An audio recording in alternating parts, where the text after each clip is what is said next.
Bem-vindo ao projeto Técnica Feynman. Hoje estudaremos a disciplina de balística forense.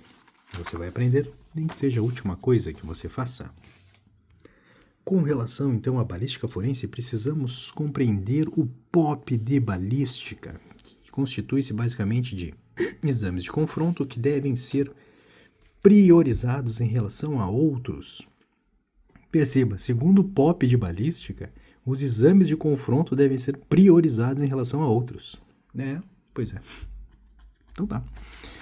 Os exames serão, então, qualitativos ou quantitativos e sequenciais. Os qualitativos, então, são descritivos da amostra questionada e da amostra padrão, com relação principalmente ao raiamento, que estudaremos na sequência. Enquanto que o exame quantitativo ou sequencial refere-se a arranhaduras produzidas e a quantidade e sequência de coincidentes, que é basicamente lá comparação balística, né? Então, a comparação balística será feita através de um exame quantitativo sequencial. Com relação aos tipos de identificação que serão feitos, então, teremos tipos de identificação, tipos de ligação e intracaso. Com relação aos tipos de identificação, então, a identificação do projetil com seu estojo, será feita essa comparação. Com relação aos tipos de ligação, será a compatibilidade entre casos distintos. Então, estaremos ligando um caso ao outro. E intracaso, ou seja, dentro do mesmo caso em análise, estaremos, então, analisando várias armas no mesmo caso, que será um grupo de convergências e concordâncias. Com relação ao conceito de fator de forma, nada mais é do que o número que expressa quão pontiagudo um projétil. Quão pontiagudo é um projétil, né? E nós temos então a ponta afiada. Aqueles de ponta afiada serão truncada ou uma ponta afiada plana, com canto vivo. Estes serão então um fator de forma maior, máximo, são aqueles presentes em projéteis de ponta afiada plana com canto vivo. Estudaremos melhor, então, os tipos de projéteis na sequência. Com relação aos principais exames balísticos, então nós estamos diante do teste residuográfico, que nada mais é do que um teste colorimétrico presuntivo. É um exame que se presta tão somente à constatação. Ele é realizado através do rodizonato de sódio, que basicamente ele é uma substância amarela e ficará, então, em caso positivo, na coloração rosa ou alaranjada. O rodizonato de sódio, ele identifica o chumbo, o bário e o antimônio, que são componentes, depois, principalmente o bário e o antimônio, da espoleta. Veremos na sequência. Temos ainda um teste de Lund. O teste de Lund, ele é positivo. Quando positivo, ele fica azul, só que ele é um teste mais fugaz. E ele identifica, então, nitritos e nitratos, agentes oxidantes, possivelmente componentes lá da pólvora. E, por fim, o teste confirmatório é tão somente lá a identificação da partícula GSR, que é o Gunshot Residue, através da técnica de MEV. O confronto balístico, ele basicamente propicia a conexão da arma de fogo e do projetil. Ele é um tipo de exame indireto de identificação da arma. Então, é possível identificar a arma através de um confronto balístico, sendo este um exame indireto. E perceba, dos princípios da criminalística, aquele que se correlaciona ao confronto balístico é o princípio da individualidade de Kirk. Decore isso na sua alma. Precisamos diferenciar um incidente de um acidente, de um tiro acidental e de um disparo acidental. Perceba a diferença. Um incidente é algo onde ocorreu a interrupção do tiro sem causar dano material ou pessoal, devido a um motivo diverso, a uma falha na alimentação ou na extração. Ou seja, um incidente de tiro é algo em que não ocorreu de fato o disparo. O disparo não ocorreu. Foi um incidente, a arma travou, ou algo nesse sentido. Então, estamos diante de um incidente de tiro. Agora, estaremos diante de um acidente de tiro quando ocorrer a interrupção do tiro com dano material, ou dano pessoal. Ou seja, um acidente ele ocorre quando a arma é disparada. Ocorreu o disparo. O disparo ocorreu e, portanto, ocasionou um dano material ou um dano pessoal. Nesse caso, estamos diante, então, de um acidente de tiro. E qual a diferença, então, de um tiro acidental para um disparo acidental? Perceba, o disparo acidental, você só dispara quando você puxa o gatilho. Se você puxar o gatilho, necessariamente estaremos diante, então, de um disparo acidental. O disparo, ele só ocorre quando você puxa o gatilho. Então, somente assim. Enquanto que o tiro acidental, ele pode ser em decorrência ali, de um acionamento da munição sem o acionamento do mecanismo de disparo, ou seja, sem puxar o gatilho. No caso de uma falha, de uma queda, ou então uma própria falha do mecanismo de segurança. Algo ocorreu na arma que ocasionou um tiro acidental. Mas perceba, não foi puxado o gatilho. Se não foi puxado o gatilho, não houve propriamente dito um disparo, uma vez que o disparo só ocorre quando puxa-se o gatilho. Com relação agora, então, à incapacitação balística, nós temos o T da morte, que basicamente é a porção que compreende o tronco encefálico e a coluna cervical alta. É uma região altamente vascularizada com uma elevada pressão sanguínea. Então, este é o T da morte, esse é o local onde você deve atirar para matar. Só que a incapacitação balística, no caso de você não quiser matar a pessoa, você quer tão somente cessar uma agressão em definitivo, deveria ser isso, né? A incapacitação balística deveria ser para fins de cessar uma agressão em definitivo, não necessariamente matar, né? Teremos, então, os conceitos de poder de penetração, cavidade temporária ou permanente e fragmentação. Com relação agora, então, à balística forense em termos de alma, a alma das armas poderá ser raiada, lisa ou mista. Se estivermos diante de uma arma de alma raiada, estas raias poderão ser destrógero, que é basicamente um número par, ou sinistrógero ou levógero, que será de número ímpar. Então, as raias serão ou em número par ou em número ímpar. Basicamente é isso. Se estivermos diante de uma arma de alma lisa, ela terá tão somente um retentor de choque. Não terá raias. Enquanto que uma arma de alma mista, ela será uma arma com dois canos, um cano raiado e um cano liso. Com relação ao sistema de carregamento, poderá ser antecarga ou retrocarga. Antecarga é quando se carregava antigamente pela boca, no caso de um mosquete. E a retrocarga é basicamente o carregamento posterior ao cano, que é todas as armas atuais. Com relação ao sistema de inflamação, ele poderá ser por mecha, atrito, percussão ou elétrico.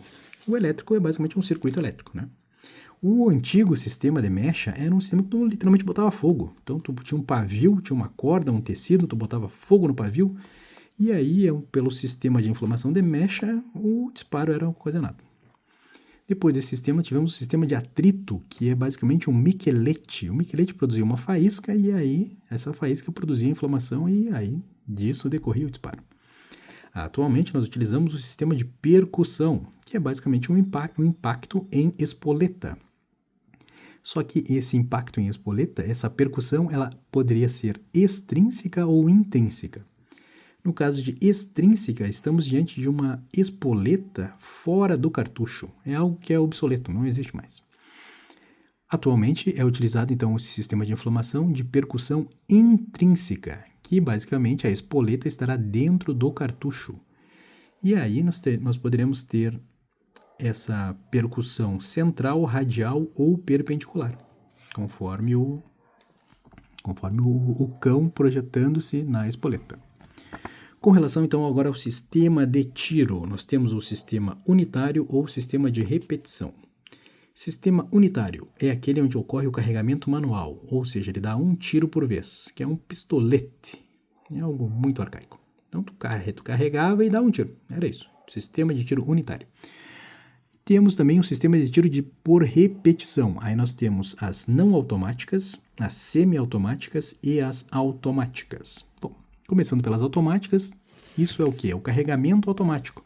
Basicamente, você mantém o gatilho pressionado e os estojos são expelidos automaticamente. Então, com a pressão no gatilho, os disparos vão sendo realizados e os estojos vão sendo expelidos automaticamente. Quando estivermos diante de um sistema de tiro de repetição não automática, nós estaremos então realizando um carregamento manual. Assim como semiautomática, perceba, os dois o carregamento é manual. A diferença entre eles é que a não automática, nós vamos ter que colocar o cartucho e depois retirar o estojo, que é literalmente um revólver. Um revólver você carrega ele, faz lá os 5, 7 disparos, depois você tem que retirar manualmente o estojo e depois recarregar novamente os cartuchos. Então esse é um sistema de tiro não automático. Enquanto que o sistema de tiro semiautomático é aquele da pistola, que é basicamente você vai carregar ele manualmente, mas o estojo será expelido automaticamente pelos gases. Então esta é a diferença com relação ao sistema de tiro não automático, semiautomático e automático. Com relação agora à classificação, com relação à mobilidade. Então as armas poderão ser classificadas em relação à sua mobilidade em não portátil, que é basicamente um canhão, né? Um canhão ele não é portátil. Uma .50, por exemplo. Armas de porte, que são aquelas que têm dimensões reduzidas, que são pistolas em coldre. Tudo que você puder levar no coldre, você está então diante de uma arma de porte. Você está portando ela, mas está com as suas mãos livres. E temos armas portáteis, que são basicamente aquelas armas de dimensões elevadas que devem necessariamente ser conduzidas ou levadas por bandoleiras, que é o caso do fuzil e as armas longas, de forma geral.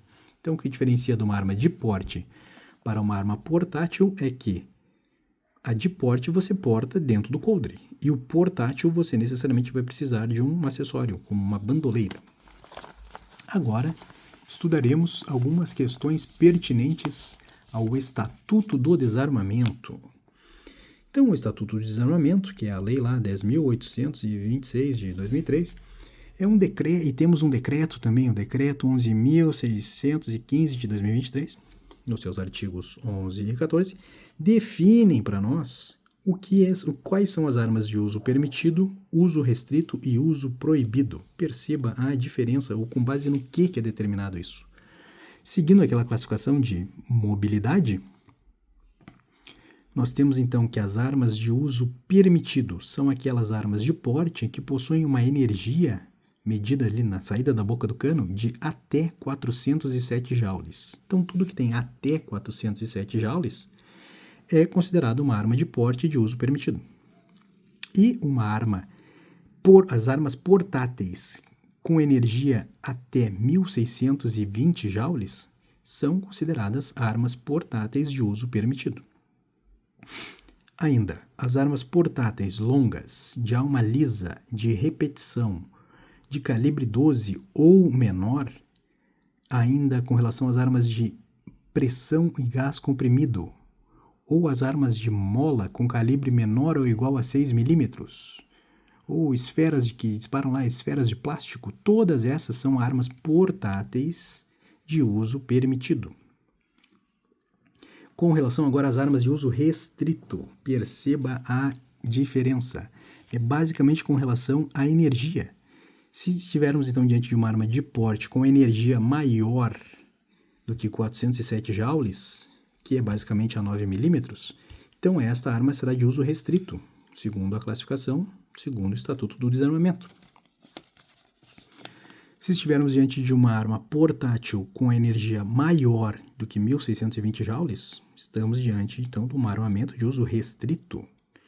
E armas portáteis de alma lisa com calibre maior do que 12 ou semiautomáticas, mais as armas de pressão maiores do que 6 milímetros, exceto as de paintball, são enquadradas então como armas de uso restrito.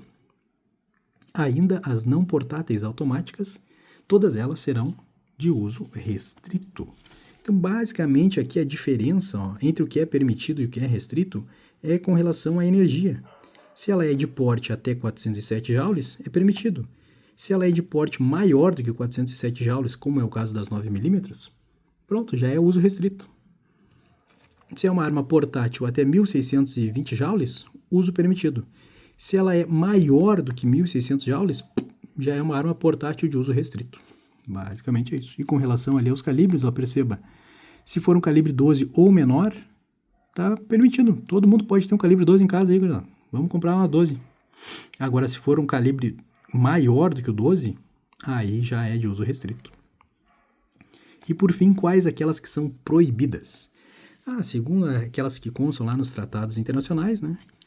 As armas de brinquedo ou réplica têm uso proibido, exceto aquelas usadas em instrução, que são aquelas azuis ou coloridas. As de instrução são permitidas. Todas as outras de brinquedo ou réplica são de uso proibido. Cadeia direto, não tem nem choro. Simulacros, exceto de pressão, também são de uso proibido. Aquelas armas dissimuladas, por exemplo, uma caneta que atira ou é um outro instrumento que tem função de produzir um disparo, são as consideradas dissimuladas. Elas são de uso proibido. É cadeia direto, não tem nem choro. E por fim, as munições, as do tipo bala dum-dum, incendiária ou munições químicas, são de uso proibido, segundo o Estatuto do Desarmamento. Dando sequência, estudaremos agora o Banco Nacional de Perfis Balísticos. Ele é basicamente aplicado a estojos e projéteis. Ele tem um caráter sigiloso, sendo vedada a comercialização das informações lá contidas. A finalidade do Banco Nacional de Perfis Balísticos é o registro de elementos de munição deflagrados em todas as unidades federais. Os objetivos são, então, cadastrar as armas de fogo, armazenar as suas características individualizadoras e operacionalizar as unidades federais de perícia criminal. Com relação à balística interna, vamos agora estudar as armas curtas. Um revólver. O revólver ele é basicamente composto de 4 partes, assim como a pistola, perceba. Tanto o revólver quanto a pistola possuem 4 partes. Quais são as 4 partes do revólver? É o cano, tambor, armação e guarnição. Essas são as 4 partes de um revólver. No cano nós teremos a massa de mira e a culatra. No tambor teremos então cerca de 5 a 9 câmaras e a vareta do extrator. Perceba, a vareta do extrator está presente no tambor. Com relação à armação, na armação nós teremos então a alça de mira, a carcaça, o gatilho e o dedal serrilhado. Isso tudo estará presente na armação. E por fim, o mecanismo estará dentro da guarnição. Então a guarnição contempla o mecanismo, que é basicamente o cão e o percussor.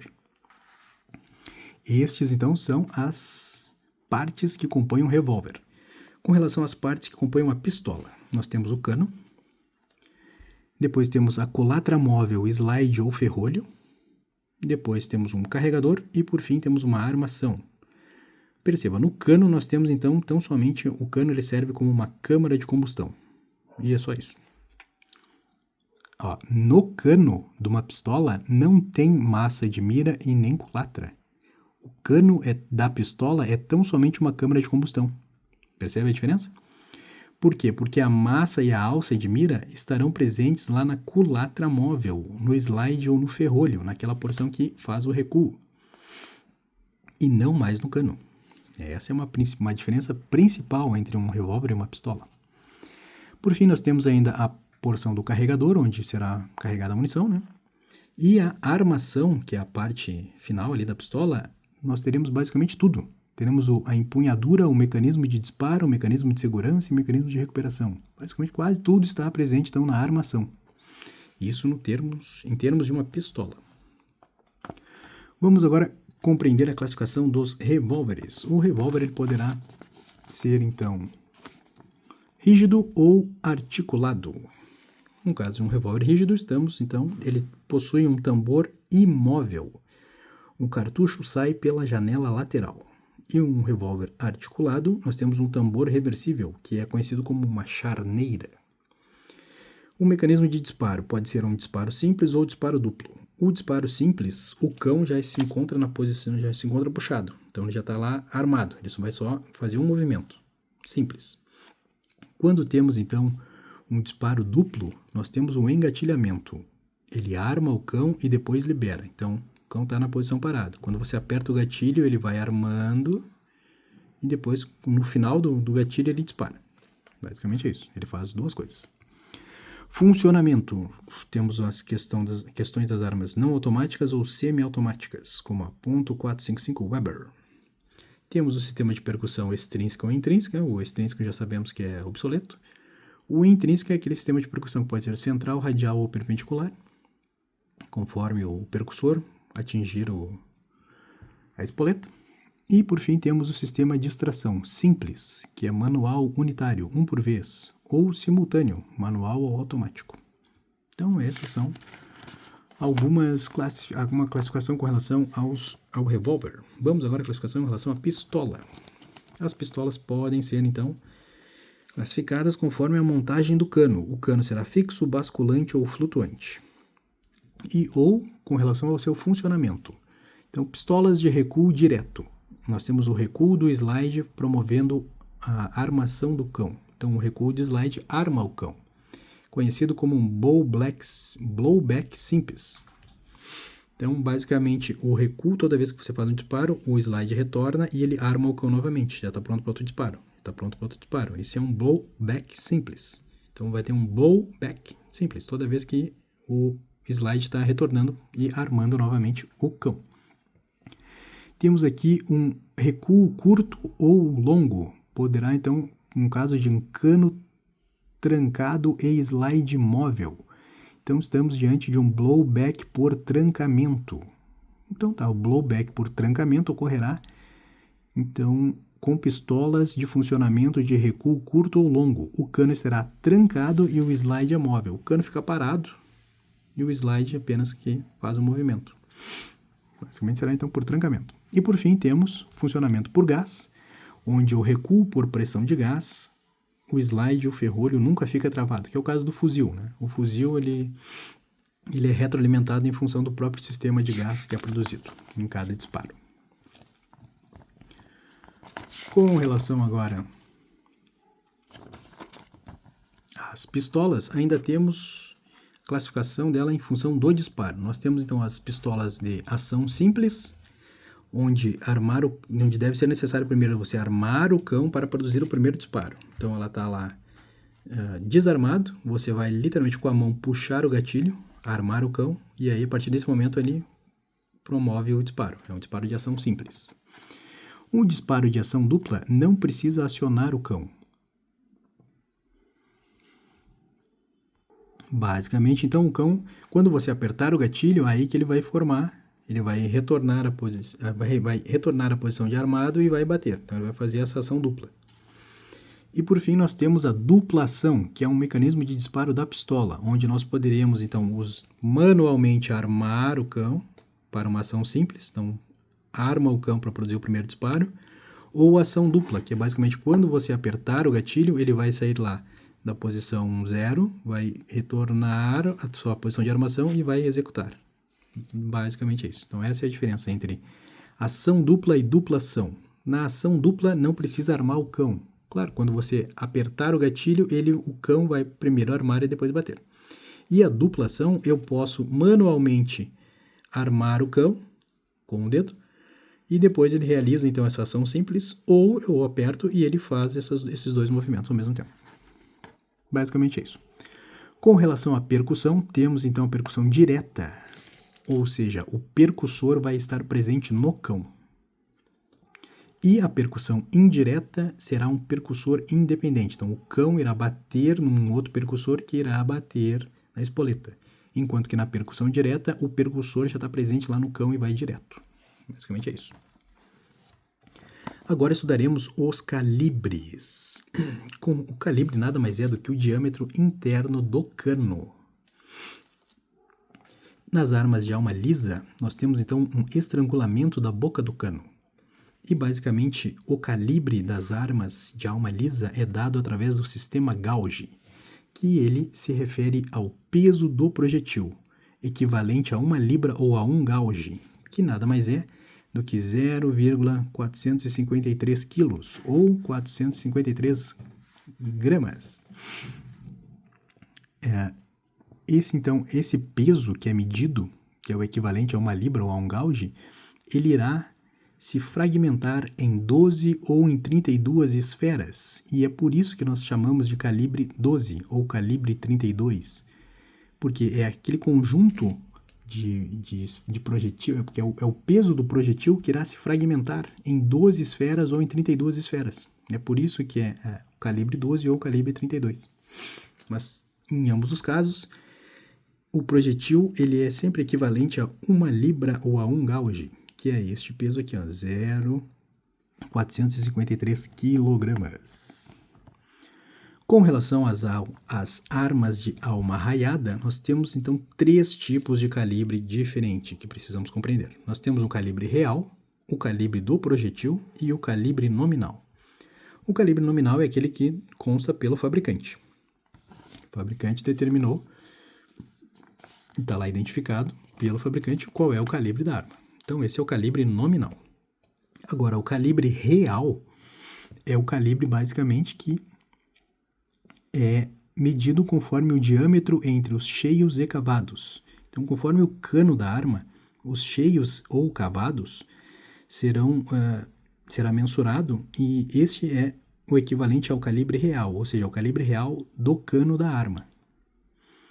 Enquanto que o calibre do projetil será mensurado com relação ao diâmetro entre os vazios ou cavados, porque serão os vazios ou cavados que irão produzir as ranhuras no projetil.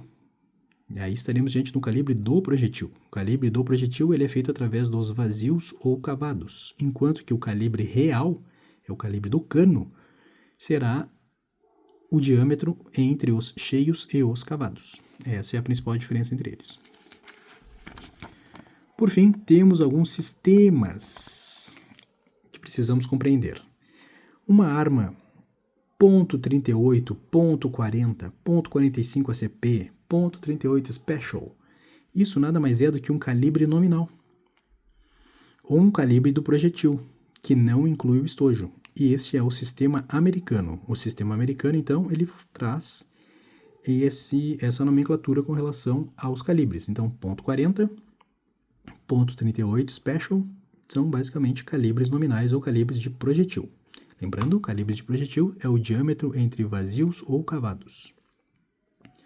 O sistema inglês, por sua vez, ele traz então essas medidas em milésimos de polegada, que é basicamente o .375 mag, ou .454 casual, .380, .320. Então, são em milésimos. Basicamente, está acrescentando uma casa decimal. Então, o que era equivalente ao 38 no americano, no sistema inglês será o 380. Basicamente é isso. O 32 no sistema americano é o 320 no inglês. Porque um é em milésimos de polegada e o outro é a polegada direta, sei lá, foda-se. Por fim, temos ainda o sistema europeu. Aí esse aqui sim muda tudo. Por quê? Porque esse nós temos uma dupla numeração em milímetros. Perceba. O primeiro número será com relação ao diâmetro ou calibre do projetil. E o segundo número será o diâmetro do estojo sem o projetil. É por isso lá então que nós temos um 556 ou 762. Perceba, o 556 e 762 é o mesmo calibre. São calibres equivalentes. Só que o 556 ele é o calibre do projetil, que nada mais é do que o diâmetro entre os vazios e os cavados. Enquanto que o 762 é o diâmetro do estojo sem o projetil. Percebeu? E isso é válido para todos os outros sistemas. O 4551, o 757, enfim. Basicamente são dois valores, sendo o primeiro o do projetil e o segundo o do estojo sem o projetil. É isso. Esse é o sistema europeu. Por fim, precisamos então compreender os estojos, os cartuchos e o que compõe o cartucho. O cartucho nada mais é do que a unidade composta por um estojo, um primer iniciador ou espoleta, um propelente e um projetil. Tudo isso compõe o cartucho. Começando então pelo primer, iniciador ou espoleta. Existem 2 tipos de espoleta, ou até 3, se for uma espoleta do tipo bateria, senão das armas de alma lisa. Mas com relação às armas de alma raiada, nós temos basicamente 2 tipos de espoleta. Nós temos a Boxer e a Berdan. A espoleta do tipo Boxer é aquela que é reta. A bigorna está embutida na própria espoleta e ela vai formar apenas uma saída. Teremos apenas uma marcação, em uma direção, porque ela é Boxer, ela é reta, ela bate uma vez só. Uma vez que a bigorna está embutida na espoleta. E, por outro lado, a espoleta do tipo Berdan, nós temos uma bigorna que irá estar presente no estojo e não mais na espoleta. A bigorna, nesse caso, está presente no estojo e é por isso que ela forma 2 direções. Dentro lá do estojo vamos ter 2 furinhos. 2 furinhos é uma espoleta do tipo Berdan. Por quê? Porque a bigorna está presente dessa vez no estojo e não mais na própria espoleta. Certo? E o que compõe a espoleta? A espoleta é composta de esfinato de chumbo, nitrato de bário, sulfato de amônio, TNT. E são exatamente essas as substâncias que são identificadas lá no teste presuntivo de disparo de arma de fogo, que é o teste do rodizonato de sódio. Ele detecta chumbo, bário e antimônio. Perceba, o esfinato de chumbo, o nitrato de bário e o sulfato de antimônio são componentes da espoleta. Por fim, claro que a identificação por o teste confirmatório mesmo só através de MEV na partícula GSR, que é o Gunshot Residue.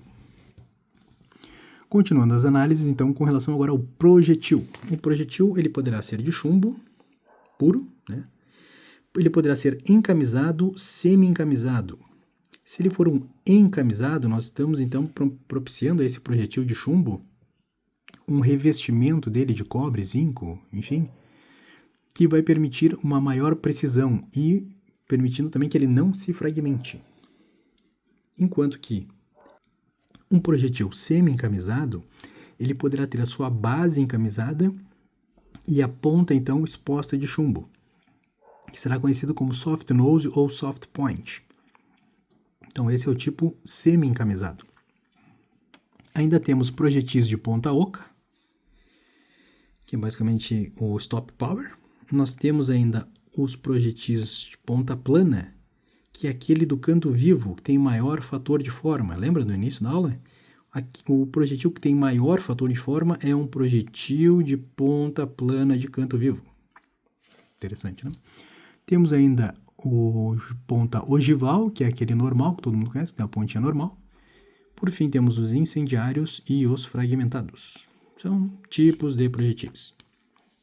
E agora vamos apenas compreender ali os movimentos possíveis de um projetil. Então, o projetil, ele faz um movimento de rotação, basicamente ele gira.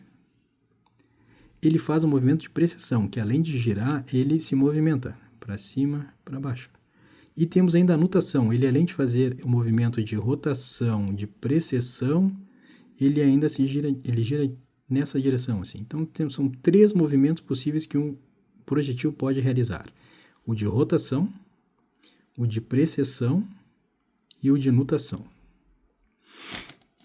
E o último conceito que precisamos compreender é o conceito de pólvora.